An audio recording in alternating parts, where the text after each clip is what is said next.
Welcome to the Deep Dive, where your curiosity fuels our exploration. You send us sources, and we unpack them. We try to reveal the most fascinating bits. Yeah, the really crucial insights. Exactly. So today, we're plunging into Thailand's Songkran Water Festival. It's this huge, vibrant thing. You might have seen glimpses, maybe, that scene in the White Lotus. Oh yeah, where the tourists just stumble into it looking completely lost. Right, and that kind of captures the surface impression lots of people have. Totally. So our mission today is to go deeper than that initial splash. We want to understand what Songkran is really about. Beyond just, the world's biggest water fight. Right. We're looking at the cultural roots, how it's celebrated differently across Thailand, some practical advice if you're thinking of going. And importantly, some safety aspects to consider, too. Definitely. To do that, we've looked at quite a mix of stuff. A real range of sources, yeah. Travel guides, a risk advisory. A BBC article digging into the history. A local news piece from Pattaya focusing on their angle. And even Reddit threads, like real first-hand accounts, plus that interesting poll from 2006 on tourist views. Loads to get through. So let's dive in. What actually is Songkran at its heart? Okay, so fundamentally, Songkran is the Thai New Year celebration. Right, the New Year. Yeah, it's an annual festival, officially April 13th to 15th. But the celebrations can definitely go longer. Longer? Like how long? Well, especially in tourist spots. Take Pattaya, for instance. They're known for going big.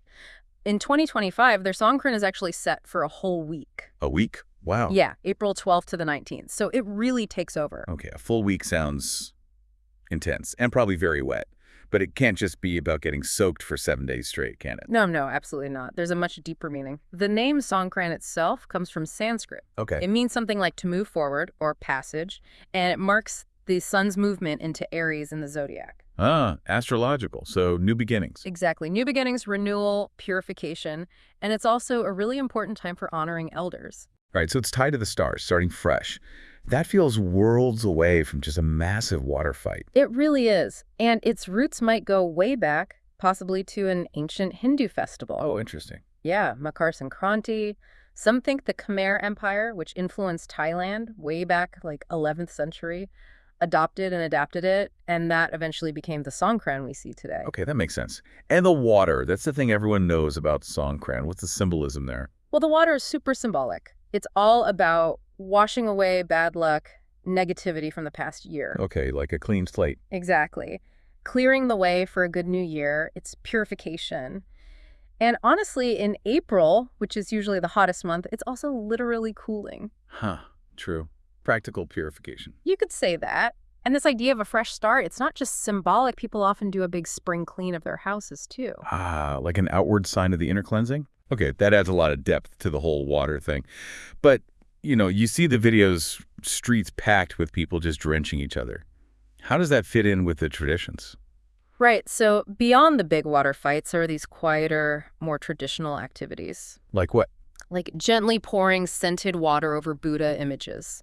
That's a sign of respect, renewal. Okay.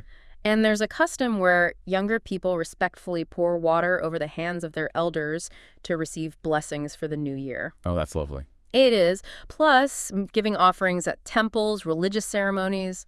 Those are still really important parts of Songkran for many Thais. So the massive water fights, the ones that get all the attention. Yeah, they're definitely a big, visible part now, but they're sort of intertwined with these deeper, more traditional practices. Okay, so it's a mix.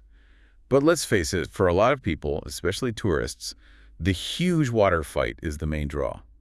Why do they call it the world's biggest water fight? Is it really that big? Oh, yeah, the scale is incredible. That description really fits all across Thailand during those days. Everywhere. Pretty much everywhere, yeah. You've got people of all ages literally armed with water guns, super soakers, buckets, you name it. Sounds like organized chaos. It can look like that, but the vibe is generally really friendly, really joyous, and tourists are usually very welcome to jump right in. It does sound unique. Do we know how tourists actually feel about it? I mean, once they're in the thick of it? We do have some older data. The 2006 poll of foreign tourists gives us a snapshot. What did it find? Well, back then, 62% of the tourists surveyed had actually joined in the Songkran activities. Okay, a majority. And even more, nearly 67% said they liked the festival overall. And why did they like it? The top reason for about 34% was just the fun, the lively atmosphere. Makes sense. Yeah. Yeah. And about 15% specifically mention, cooling off with the water because it really is hot then. That makes sense, too. It makes you wonder if it's still the same vibe today, with tourism changing so much. That's a good question. That poll is nearly 2 decades old now. Okay, so if someone is thinking about going now, where's the best place? Does it vary much across the country? Oh, absolutely. Big differences. Songkran is nationwide, but some places are definitely more famous for it, and each has its own kind of flavor. Right, like Bangkok. I assume that's huge. Yeah, Bangkok is known for really large-scale, sometimes quite glamorous celebrations. Think massive street parties, really intense water fights. Road closures and stuff. Definitely. Big roads get shut down. They set up water refill stations. It's a major operation. Okay. Sounds like a proper urban water battle. What if you want something, I don't know, a bit less intense? Then maybe Chiang Mai up north. That tends to be a bit more traditional, more focused on the respectful side. How so? You see more people visiting temples, paying respects. The water throwing and parades often happen around the old city moat and Thapa Gate, so maybe a bit more cultural emphasis. Interesting. So more culture, slightly less aggressive splashing, maybe? Generally, yeah, that's the reputation. Then down south, Phuket offers more of a relaxed, beachy Songkran. Makes sense. And then there's Pattaya. We mentioned it earlier.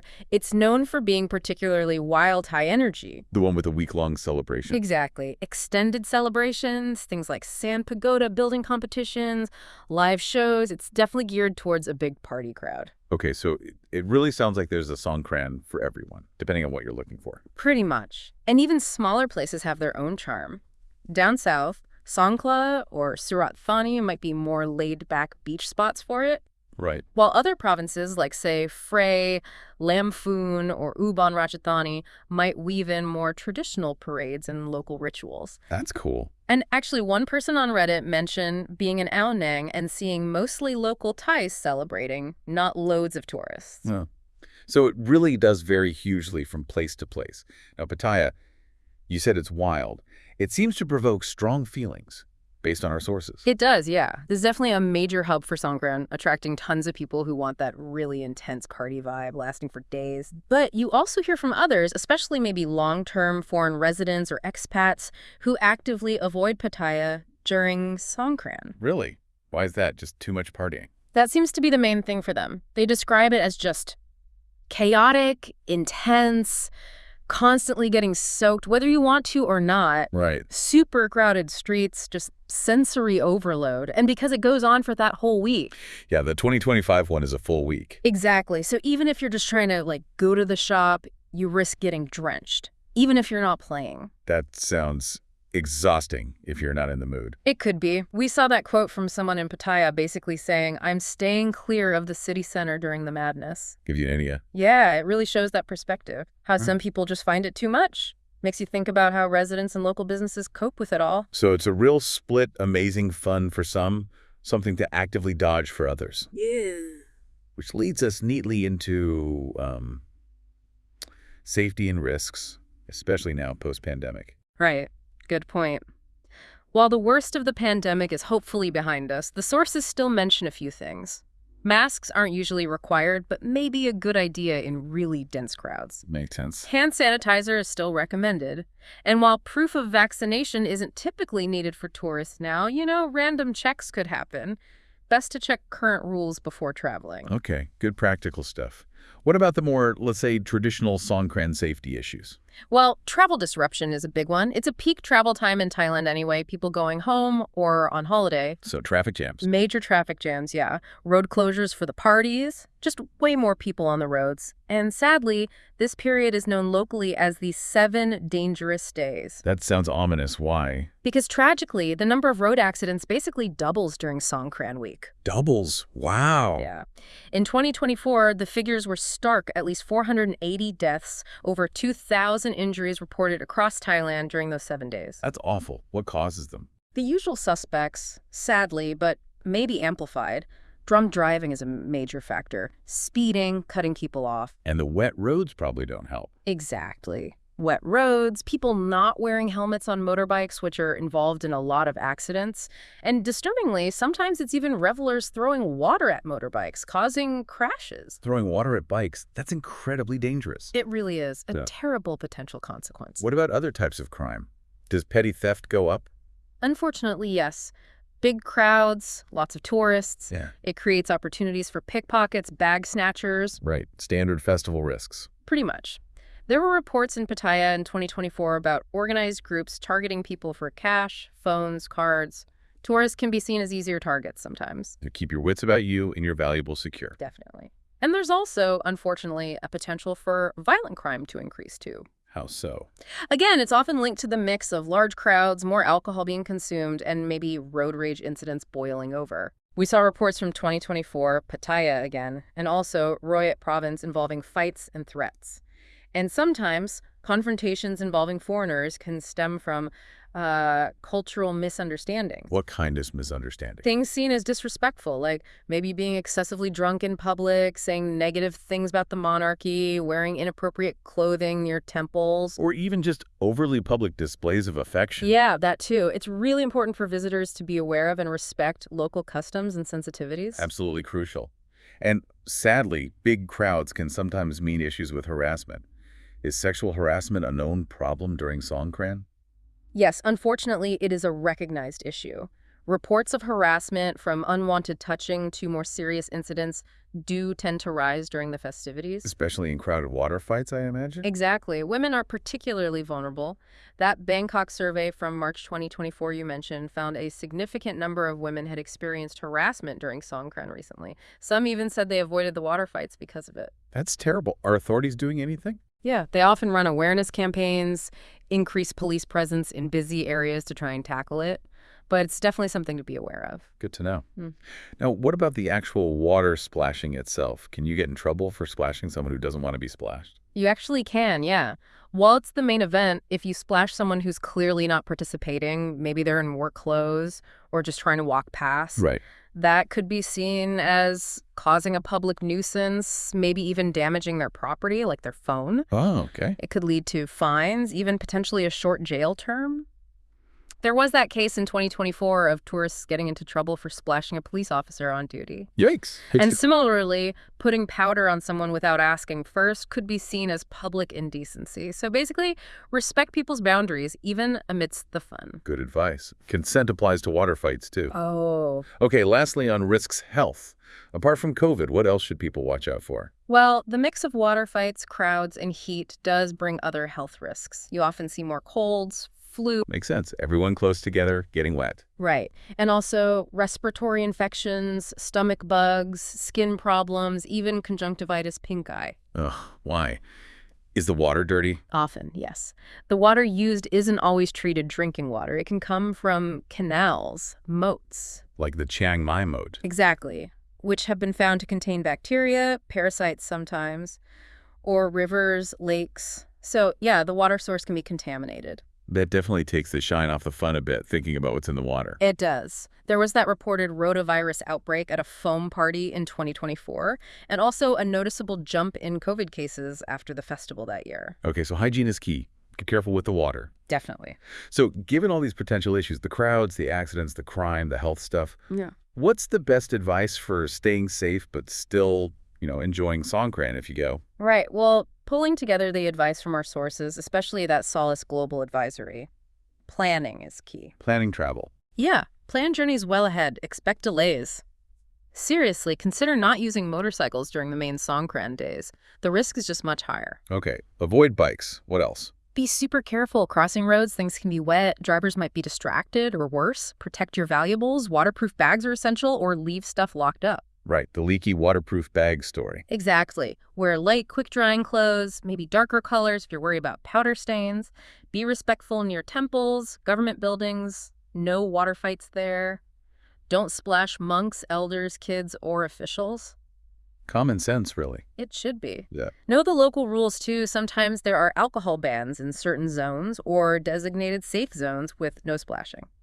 Stay hydrated. Drink lots of bottled water. Not the water from the buckets. Definitely not. And go easy on the alcohol yourself. Watch out for theft, obviously, and be aware of drink spiking risks in crowded bars. Any other gear? Maybe earplugs to keep water out. Eye protection could be smart, too. Try to avoid the really murky-looking stagnant water sources for refills. Good point. And wash properly with soap and clean water afterwards. Sunscreen is still important, even if you're wet. carry emergency contacts, and have good travel insurance. That is a very comprehensive list. Seems like being prepared and aware is half the battle. It really is. Oh, and that Reddit tip, avoid tuk-tuks if you want even a chance of staying dry. Huh. Good one. Those Reddit threads gave such a mix of experiences, didn't they? They really did. Like the person who loved Salom in Bangkok but thought Khao San Road was, unpleasant. Yeah, use stronger words. Yes. Then the really worrying story of someone being attacked in a tourist area. A reminder, it's not all fun and games everywhere. But there were positive ones, too. Oh, yeah. Someone had a great time in a village outside Bangkok, felt it was really authentic, a proper Thai fixture. Contrasting with the view that Bangkok's become mostly for tourists. Exactly. Then you had the person who found the water fight fun initially but got bored after an hour. Fair enough. While another saw loads of local Thais celebrating happily in their own neighborhood in Bangkok, showing it's still very much a local tradition, too. So it really depends where you are and what you're looking for. Totally. And that Thai person raised overseas, having their first Songkran, they loved the atmosphere, the friendliness in Bangkok and Pattaya, but they still lost their phone to a faulty waterproof bag and got sick afterwards. So even a great experience can have downsides. Those stories really bring it to life. Let's just quickly go back to that 2006 poll. Apart from liking it overall, what else stood out? Well, we mentioned the top positives: fun, cooling off, experiencing the culture. Right. What about negatives back then? The biggest complaint from almost a quarter of them was actually too much water making travel inconvenient. Interesting. The defining feature being a pain point. Yeah. Followed by crowds, traffic, accidents about 6%, and then some didn't like the powder, ice, or colored water being used about 5.6%. Okay. And how safe did they feel back in 2006? Overwhelmingly safe, actually. 91.5% reported feeling safe. That's really high. It is, and they rated the friendliness of Thai people incredibly highly. 97.5% said good or very good. Wow. The lowest score was for street cleanliness during the festival, though. Only 67% rated that as good or very good, which kind of matches some of the more recent comments about certain areas getting messy. That 2006 poll is a fascinating benchmark, isn't it? Shows what tourists valued and what the challenges were even then. It really does. Helps put the more current accounts and advisories into perspective. Okay, so we've really covered a lot of ground here. The history, the culture, the water fights, where to go, the Pattaya paradox, safety, tips, different perspectives. If we had to boil it down, what are the key takeaways? I think the main thing is that Songkran is, at its core, this deeply cultural, spiritual event. It's the Thai New Year. Water is central, symbolizing cleansing, renewal, good luck. But it's also become something else. Yeah, it's undeniably also evolved into this absolutely massive, sometimes pretty chaotic water festival that's hugely popular with tourists worldwide. So you've got this mix, this overlap of ancient tradition and modern globalized fun. Exactly. And as all our sources show, how people experience it varies wildly. Right. From total joyful immersion to cautious participation or even actively avoiding the main chaos. So if you're thinking of going, you really need to understand both sides, the cultural depth and the practical realities, the safety stuff. And looking at all these different sources, guides, warnings, personal stories gives you that much richer picture, doesn't it? Definitely. It shows how one festival can mean so many different things to different people. This has been really insightful. Which brings me to a final thought for you, our listener. Thinking about Songkran, this blend of tradition and tourism, excitement and risk. Yeah. What do you think the future holds for these kinds of huge cultural celebrations in our connected world? Yeah, what parts resonate most? The spiritual side, the sheer fun. What parts might make you hesitate? Something to think about, definitely. Thanks for joining us on this deep dive.